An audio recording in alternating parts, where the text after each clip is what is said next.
આજે આપણે સ્ટાર્ટ કરવા જઈ રહ્યા છે EOQનું કમ્પેરેટિવ સ્ટેટમેન્ટ. શું લખું છું?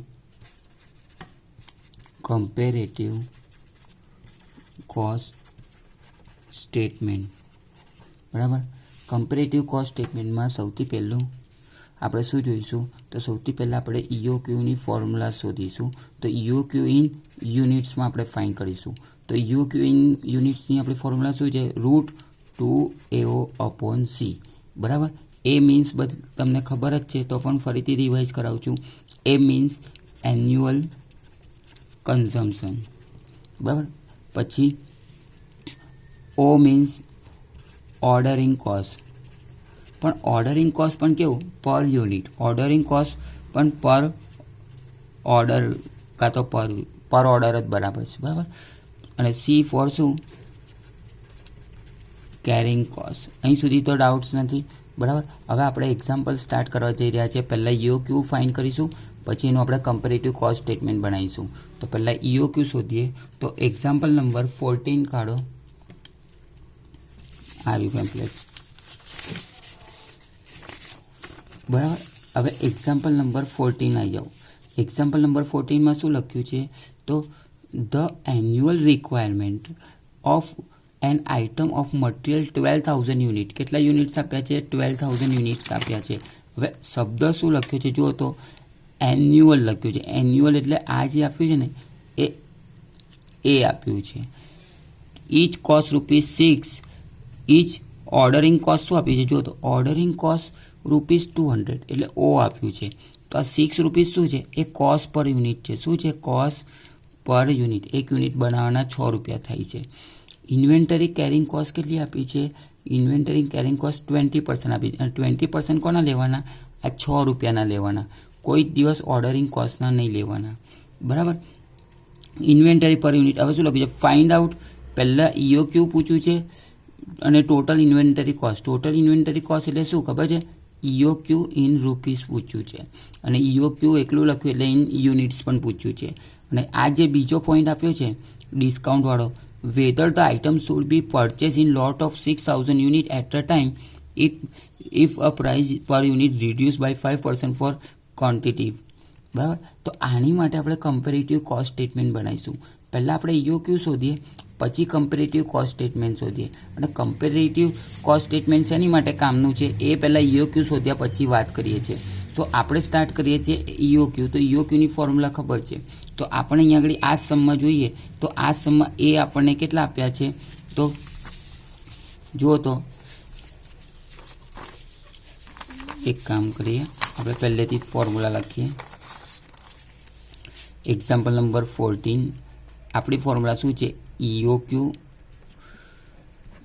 2AO/C. આ એક્ઝામ્પલમાં A = કેટલા આપ્યા છે? 12,000. એકલું 12,000 નહીં લખવાનું, પાછળ યુનિટ પણ લખવાનું. ઓકે.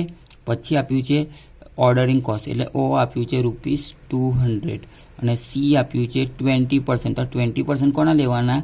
CPUના લેવાના. તો CPU આપણને કેટલા આપ્યા છે? તો CPU આપણે અહીંયા ₹6 આપ્યું છે. તો ₹6ના 20% કરો તો ₹6ના 20% કરો તો ₹1 અને 2 પૈસા. ₹1 2 બોલું કે ₹1 20 એક જ વસ્તુ છે. બરાબર. ક્લિયર? અહીંયા સુધી કોઈ ડાઉટ છે? હવે આપણે ફોર્મ્યુલા મૂકીશું કે A કેટલા આપ્યા છે? 12,000. O કેટલા આપ્યા છે? 200 અને C કેટલા આપ્યા છે? 1.20. આ આપણે શું શોધીશું? In units. બરાબર. તો કેલ્ક્યુલેટર વડે કરીએ. બરાબર. તો શું છે? 2 × 12,000 × 200 ડિવાઈડ બાય 1.2 અને એનું રૂટ કરી દઈશું. તો 2,000 આવ્યા. આન્સર કેટલો આવ્યો? 2,000 યુનિટ્સ આવ્યું. આ 2,000 યુનિટ્સ આવ્યું. હવે આપણે EOQ ઇન રૂપીસમાં શોધવું છે. EOQ ઇન શું છે? રૂપીસમાં ફાઇન કરો. તો રૂપીસમાં કેવી રીતે શોધીશું? તો 2AO અને C ઉપર જતો રહેશે. તો ફટાફટ કરો. તો 2 × 12,000 × 200 × 1.20. આનો આન્સર શું આવશે? કેલ્ક્યુલેટ કરો તો 2 × 12,000 × 200 × 1.2 અને જે આવશે એનું રૂટ તો કેટલા છે? 2,400. તો ₹2400 આપણું શું આવ્યું, EOQ ઇન રૂપીસ આવ્યું. અહીં સુધી કોઈને ડાઉટ છે? નથી. હવે આપણે બનાવીએ છીએ કમ્પેરેટિવ સ્ટેટમેન્ટ. ધ્યાન રાખજો, કમ્પેરેટિવ સ્ટેટમેન્ટ માટે આપણી માટે આ બહુ ઇમ્પોર્ટન્ટ છે. હવે પહેલાં સમજાવી દઉં છું કે કમ્પેરેટિવ સ્ટેટમેન્ટ મિનિંગ શું, કમ્પેરેટિવ કોસ્ટ સ્ટેટમેન્ટનો મિનિંગ શું.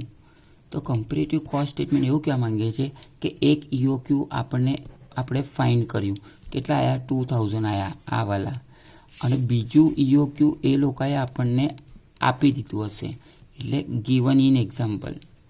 બરાબર, ગિવન ઇન એક્ઝામ્પલ. હવે આ બેની કમ્પેરિઝન કરવાની છે. બરાબર, આ આપણે શોધ્યું અને બીજું એ લોકો આપશે. બરાબર, તો હવે આપણે જોઈએ છીએ કે આ બંનેની કમ્પેરિઝન માટે આપણે એક સ્ટેટમેન્ટ લખાયેલું, આનો આગળનો વિડીયો જોયો હશે તો સ્ટેટમેન્ટ ખબર હશે, તો મેં સ્ટેટમેન્ટ અહીંયા મૂકું છું. આ છે comparative cost statement. Comparative cost સ્ટેટમેન્ટમાં આપણે શું લખાયું છે, તો particular at EOQ at purchase. At EOQ એટલે આપણે જે 2000 ફાઇન્ડ કર્યા ને એ 2000 લેવાના, અને એટ પરચેસ આપણને એક્ઝામ્પલમાં આપી દીધા હશે. તો એ કઈ આપ્યા છે, તો જો એક્ઝામ્પલ નંબર 14માં જો second, whether the item should be purchase a lot, purchase a lot 6000 unit. તો 6000 યુનિટ આપણું આ સેકન્ડ છે. આ બેની કમ્પેરિઝન કરવાની છે. હવે હું તમને એવું સમજાવું છું કે તમે 2000નો માલ ખરીદો આખા વર્ષમાં, તો 2000 તમે કેટલી વાર પરચેસ કરો છો, તો આખા વર્ષમાં તો હું તમને એવું કહું છું કે આપણે એની માટે નંબર ઓફ ઓર્ડર શોધવા પડશે. તો પહેલાં સ્ટેપ લખી દો, પછી આગળ ક્લિયર કરાવું. તો પહેલો સ્ટેપ આપણો શું છે, તો પહેલો સ્ટેપ છે આપણો EOQ. તો EOQ 2000 ને 6000 લખ્યું છે. નંબર 2 શું લખ્યું છે, તો નંબર 2 આપણું છે એન્યુઅલ કન્ઝમ્પશન. એન્યુઅલ કન્ઝમ્પશન કેટલું છે, તો 12000 દેખાય જ છે. તો 12000 બેઉ માટે કોમન છે, અહીં સુધી કોઈને ડાઉટ્સ નથી. બરાબર, ત્રીજો પોઈન્ટ શું છે આપણો, નંબર ઓફ ઓર્ડર. તો નંબર ઓફ ઓર્ડરની ફોર્મ્યુલા શું છે, તો એની ફોર્મ્યુલા છે annual consumption divide by EOQ. તો આની માટે શું થશે, એન્યુઅલ કન્ઝમ્પશન કેટલું, આની માટે નંબર ઓફ ઓર્ડર કેટલા થશે, તો 12000 ડિવાઈડ બાય 2000. તો આન્સર કેટલા આવશે, 6. નાની માટે શું થશે કે 12000 ડિવાઈડ બાય કેટલા છે, 6000. તો અહીંયા આન્સર આવશે 2. એટલે એવું કહેવા માગું છું કે અહીંયા આગળ આખા વર્ષમાં 6 વાર ઓર્ડર કરવા પડશે, અને અહીંયા આખા વર્ષમાં 2 વાર ઓર્ડર કરવા પડશે. તો 6 શું છે, નંબર ઓફ ઓર્ડર, 2 પણ શું છે, નંબર ઓફ ઓર્ડર. એટલે કહેવાનું મિનિંગ શું છે, તમને ખબર છે કે દર શું કહેવાય, આખા વર્ષમાં 6 વાર ઓર્ડર કરું, એટલે દર 2 મહિને ઓર્ડર કરીશ. તો 2 મહિને ઓર્ડર કરીશ ને આ સામટો કરીશ, તો ડિસ્કાઉન્ટ શેમાં મળે, સામટું લઈએ એમાં જ. તમે કોઈ પણ વસ્તુ લો, આ પેન લીધી તો એક પેન લઉં તો ₹2, પણ હું આ પેન 100 લઉં તો મને ડિસ્કાઉન્ટ મળે કે ના મળે. તો એવું કહેવા માગું છું કે આ એક સામટું લીધું છે એવું કઈથી ખબર પડે, તો અહીંયા ઉપર વાંચો લેંગ્વેજ, પરચેઝ ઇન લોટ. લોટ એટલે એક સામટું લીધું છે, તો સામટું લો તો આપણને શું આપે, ડિસ્કાઉન્ટ આપે. તો કેટલું આપ્યું છે, તો જુઓ તો એવું લખ્યું છે, whether the item should be purchase in lot of 6000 unit. 6000 જો ખરીદો એક સામટા, તો પ્રાઇસ પર યુનિટ રિડ્યુસ બાય 5%. એટલે 5% આપણે શું આપ્યું છે, ડિસ્કાઉન્ટ આપ્યું છે. રિડ્યુસ એટલે ઓછા કરે છે. તો 5% ઓછા કરે તો શેમાં કરે છે, હવે તમને સમજાવું. એ આપણને ઉપર ₹6 કિંમત આપી છે. તે ₹6 કિંમત કોના બરાબર છે, આપણે 2,000નો માલ મંગાવીશું તો, પણ 6,000નો માલ મંગાવીશું ને તો આપણે ડિસ્કાઉન્ટ મળશે. તો એની માટે આપણે આગળના સ્ટેપ જોઈએ. તો જો આગળના સ્ટેપ આપણી પાસે જુઓ, 4, 5 and 6 આપણે OMC બોલેલા, યાદ છે, OMC. O એટલે શું, ઓર્ડરિંગ કોસ્ટ. M એટલે શું, મટીરિયલ કોસ્ટ. અને C એટલે શું, કેરિંગ કોસ્ટ. આ બધાની ફોર્મ્યુલા છે. ઓર્ડરિંગની કોસ્ટની ફોર્મ્યુલા શું છે, તો નંબર ઓફ ઓર્ડર, જેટલા ઓર્ડર છે એના મલ્ટીપ્લાય શું લખશો, ઓર્ડરિંગ કોસ્ટ, ઓર્ડર કોસ્ટ. જે આપણને એક્ઝામ્પલમાં 200 આપી છે, કઈ આપી છે, તો જો એક્ઝામ્પલમાં એવું કહે છે કે ઓર્ડરિંગ કોસ્ટ ઇઝ 200. બરાબર, એટલે એવું કહે છે કે આપણે એક ઓર્ડર મંગાવીએ, અહીંયા ઈચ લખ્યું છે, ઈચ ઓર્ડર કોસ્ટ ઇઝ 200. એકવાર ઓર્ડર કરાવું તો ₹200 થાય. તો અહીંયા આપણે નંબર ઓફ ઓર્ડર, અહીંયા આપણે 6 વાર ઓર્ડર કર્યો, તો 6 વાર ઓર્ડર કર્યો તો નંબર ઓફ ઓર્ડર 6 છે, અને એકવાર ઓર્ડર કર્યો તો ₹200 થાય. તો આપણી કોસ્ટ કેટલી થશે, 1200. અહીં સુધી કોઈ ડાઉટ્સ છે? એવી રીતે આમાં જોઈએ તો નંબર ઓફ ઓર્ડર 2 છે, અને એકવાર ઓર્ડર કરું તો ₹200 થાય. તો આની ઓર્ડરિંગ કોસ્ટ કેટલી થશે, 400. કેમ, કારણ કે મેં 2 જ વાર મંગાવું છું, એટલે 2 જ વાર મંગાવું તો 200 200 400. અહીંયા 6 વાર મંગાવું છું તો અહીંયા આગળ 6 ગુણ્યા 200. અહીંયા 2 વાર મંગાવું તો 2 ગુણ્યા 200. 6 અને 2 શું છે? નંબર ઓફ ઓર્ડર છે અને ઓર્ડરિંગ કોસ્ટ પર ઓર્ડર છે. ક્લિયર? તો આ 1200 ને 400 ક્લિયર થઈ ગયું. હવે મટીરિયલ કોસ્ટ. તો મટીરિયલ કોસ્ટની ફોર્મ્યુલા શું છે? એન્યુઅલ કન્ઝમ્પશન મલ્ટીપ્લાય કોસ્ટ પર યુનિટ. તો એન્યુઅલ કન્ઝમ્પશન આની માટે 12,000 છે, આની માટે પણ 12,000 છે. હવે ધ્યાન આપજો કે આની માટે પણ 12,000 છે, આની માટે મીન્સ એટ EOQ 12,000 છે અને એટ પરચેસ કરો તો પણ આખા વર્ષમાં 12,000 જ જોઈએ છે યુનિટ. પણ આના મલ્ટીપ્લાય કેટલા કરીશું? 6 રૂપિયા. 6 રૂપિયા કઈથી આવ્યું? તો અહીંયા કોસ્ટિંગ ₹6 આપ્યું છે. પણ હવે આપણે સામટું ખરીદીએ મટીરિયલ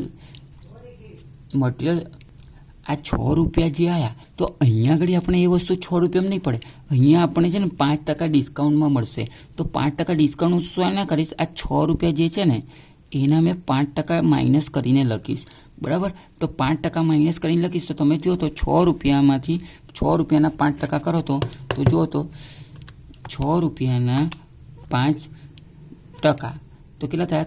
30 પૈસા થયા. 0.3 એટલે 30 પૈસા થયા. તો 30 પૈસા આપણને માઇનસ મળશે. તો 30 પૈસા માઇનસ પડશે તો આપણને આ વસ્તુ કેટલા મળશે? 5 રૂપિયા ને 70 પૈસા. કેવી રીતે 5 રૂપિયા 70 પૈસા? તો જે 6 રૂપિયા હતા એમાંથી મેં શું કર્યું? 5% માઇનસ કર્યા. તો 6 રૂપિયાના 5% કર્યા ને તો 0.30 પૈસા આવ્યા. તો 6માંથી 30 પૈસા ગયા તો કેટલા આવ્યા? 5 રૂપિયા ને 70 પૈસા. હું તમને કહું છું આ પેન છે ને 10 રૂપિયાની છે. 10 રૂપિયાની પેન છે અને 10% ડિસ્કાઉન્ટ આપું તો ₹1 માઇનસ થાય. 10 રૂપિયા 10% તો આપણે આ પેન 9 રૂપિયામાં પડે. હું એવું કહેવા માંગુ છું. એવી રીતે આ 5 રૂપિયા ને 70 પૈસા આવ્યા. હવે 12 ગુણ્યા 6 કરો તો કેટલા આવે? 72,000 અને 12,000 મલ્ટીપ્લાય 5.70 કરો તો આવશે 68,400. એટલે 68,400 એટલે આ 12,000ની વસ્તુ આપણે 6 રૂપિયા લેખે મંગાવી તો 72,000. આ 12,000 રૂપિયાની આપણે ડિસ્કાઉન્ટમાં પડી તો આપણને 68,400માં પડી. તો આ જે આવ્યું ને એના પર બ્લોક કરી દો. અહીં સુધી કોઈ ડાઉટ છે? હવે આવે છે કેરિંગ કોસ્ટ. કેરિંગ કોસ્ટની ફોર્મ્યુલા શું છે? તો EOQ upon 2 into C. તો અહીંયા EOQ કેટલા લેવાના આપણે? તો 2,000. એટલે અહીંયા લખીશું 2,000 ડિવાઈડ બાય 2 into C. તો C એટલે શું? તો C આપણને ખબર છે કે કેરિંગ કોસ્ટ આપણે કેટલા આપ્યા છે? 20% આપ્યા છે. તો હું શું કરીશ? આ 6ના 20% કરીશ. ધ્યાનથી જોજો. તો 6ના 20% કરીશ તો ₹1.20 આવશે. કેવી રીતે આવશે? તો 6ના 20% કરશો ને તો મળી જશે. તો આનો આન્સર શું આવશે? તો 2,000 ડિવાઈડ બાય 2 ઇન્ટુ 1.2 તો 1200 આવ્યા. તમે જાતે કરી શકશો. તો 1200 આવ્યા ને એને બ્લોક કરી દો. હવે કોન્સન્ટ્રેશન રાખજો. અહીંયા આગળ EOQ કયો કેસ છે? 6,000. તો અહીંયા મેં લખીશ 6,000 ડિવાઈડ બાય 2 ઇન્ટુ આના 5. અહીંયા આગળ 6 રૂપિયાના 20% કર્યા. અહીંયા 5 રૂપિયાને 70 પૈસાના 20% કરવાના. કારણ કે કેરિંગ કોસ્ટ હંમેશા આના પર જ ગણાય. આના પર એટલે કોસ્ટ પર યુનિટ પર જ કેલ્ક્યુલેટ થાય. બરાબર? કેલ્ક્યુલેશન. તો 5 રૂપિયાને 70 પૈસાના 20% કરો અને એ જ ડાયરેક્ટ લખી દેવાના. તો જુઓ તો 5 રૂપિયાને 70 પૈસાના કેટલા કરું છું? 20%. તો કેટલા? ₹1.14. ₹1.14 આવ્યા. હવે આનો આન્સર લખી લો તો 6,000 ડિવાઈડ બાય 2 ઇન્ટુ 1.14 તો 3420.